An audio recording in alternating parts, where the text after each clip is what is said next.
le président Brice Clotaire Oligui Nguema, pour revenir sur votre question, le 16 novembre, nous n'avons pas à nous mettre au travers des décisions du gouvernement. C'est le gouvernement qui aujourd'hui est à la manœuvre. Donc il décide du bon moment, de la bonne période pour organiser les élections. Sauf que c'est quand même en saison de pluie et les déplacements vont être difficiles. C'est quand même pendant l'année scolaire. Donc les établissements vont être malheureusement aussi, nos enfants vont être malheureusement perturbés. Bon, mais c'est la transition. Peut-être que les militaires fonctionnent comme ça. Ils ne tiennent pas compte, bien sûr, du terrain. Parce que si les militaires tenaient compte du terrain, les élections devaient avoir lieu à Noël par exemple, où les enfants sont en vacances, où ça correspond à la petite saison sèche. Mais ils le font à dessein. Ils ont des 4x4, donc ils pourront aller partout dans le pays. Et ceux qui n'ont pas, non seulement qui n'ont pas d'argent, mais qui n'ont pas de 4x4, mais n'iront pas à l'intérieur du pays. Ils sont déjà en campagne, nous le savons.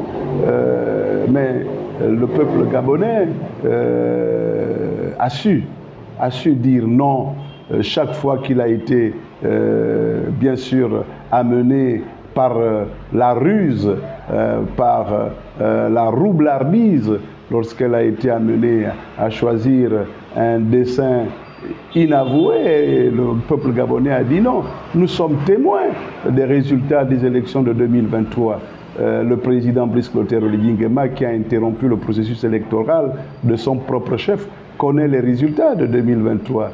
Le président Brice Clotaire Oligui Nguema, qui était le patron du renseignement, connaît les résultats de 2016. Le président Brice Clotaire Oligui Nguema, qui est un proche de la famille du président Ali Bongo Ondimba, connaît les résultats de 2014, 2009, les vrais résultats. Donc il connaît les résultats de 1998, il connaît les résultats de 2005, il connaît les résultats de 1993, il connaît tous les résultats. Donc ce n'est pas parce qu'il a mis 27 milliards de francs CFA, ce n'est pas parce que le PDG est revenu à la rescousse. On a tous vu le PDG avec tous les meetings d'août 2023. On a vu le PDG qui n'a même pas pu totaliser 30%.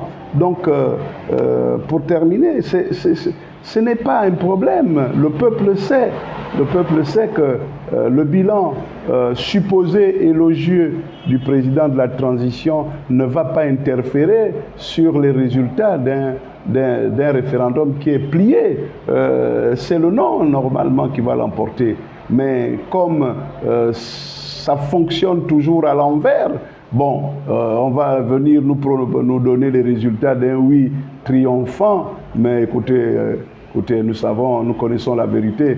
Personne ne dira, vous savez, nous sommes tous des Gabonais, chacun de nous a un problème dans cette constitution. Vous n'avez même pas besoin de dire à quelqu'un, allez-y voter, non. Chacun a un problème dans cette constitution. Chacun a un problème. Vous comprenez? Donc, les infirmes, on voit des infirmes qui vont voter, qui vont soutenir le oui. Mais comment un infirme exclu de la compétition, il soutient le oui. Et il dit, tout le monde n'a pas vocation de devenir président de la République. Oui, tout le monde n'a pas vocation, mais tout le monde n'a pas vocation de gérer le pays. Et pourtant, tout le monde n'a pas vocation de rouler sur des routes goudronnées, bituées. Et pourtant, nous nous plaignons des routes, tous nous nous plaignons des routes. Et attention, un président de la République, c'est le représentant de chaque Gabonais. Donc, vous donnez une partie de votre autorisation vous donnez au président de la République une partie de vous-même. Donc, il ne faut pas nous dire que tout le monde n'a pas vocation d'être président de la République. Nous sommes tous des présidents de la République. Et dans la démocratie, nous déléguons notre pouvoir, notre partie, notre souveraineté au président élu. Donc, c'est un faux débat, ils n'ont même pas d'argument. Ils ne savent même pas défendre leur projet.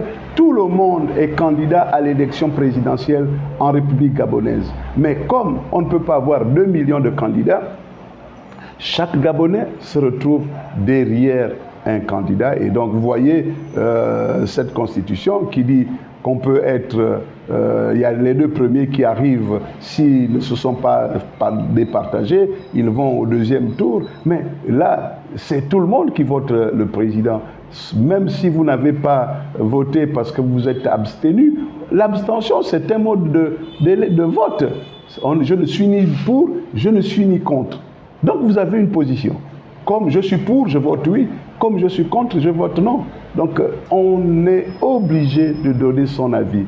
Je ne me sens pas concerné, je ne vote pas, mais c'est une manière de donner un avis.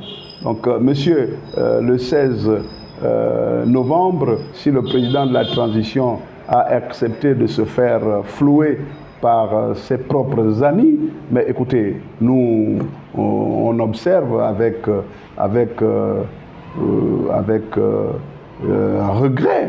regret, parce que quelqu'un qui est venu quand même, franchement il faut le dire, qui est venu quand même nous enlever une épine du pied, parce qu'on ne savait pas comment enlever ces petits-là avec Mvuranjami, avec Yann Ngolo. On ne savait pas, les enfants au CENI, on ne savait pas, ils étaient tellement puissants. Ils étaient d'ailleurs protégés par le général Brice Clotaire Oligui Nguema, qui était leur ami, qui était leur bras séculier. Donc, on ne savait pas. Et donc, il n'y avait que monsieur le général, il n'y avait que son excellence, le président de la transition, qui pouvait faire ce qu'il a fait, et il a réussi. Mais on ne lui donnera pas les possibilités d'être protégé contre quelque chose dont on ne connaît pas les tenants ni les aboutissants. Si les gens sont morts entre le 29 et le 4, il faut qu'ils le disent. S'ils ont vandalisé le trésor public entre le 29 et le 4 pour justifier des sommes énormes qui ont été retrouvées dans les maisons, ben, il faut qu'ils le disent. Le simple fait qu'il nous ait libéré de l'emprise de la Young Team, quel que soit le péché qu'il aurait commis, on devrait trouver des circonstances atténuantes, mais qu'il se confesse, qu'il nous dise ce qui a été fait. Et qui nous disent quels sont les Gabonais qui ne sont pas des militaires, parce qu'on nous dit que c'est l'armée qui a libéré le pays. Et l'article 92 nous dit que, en plus des militaires, il y a des Gabonais. Mais qui sont ces Gabonais-là? Donc c'est un coup d'État mixte. Si c'est un coup d'État mixte pour nos enfants, pour notre pays, il faut bien nous donner les noms de ces héros-là. Il faut nous donner les noms de ces héros. Donc, monsieur, voilà ce qu'on avait peut-être à dire sur ces questions. Merci beaucoup.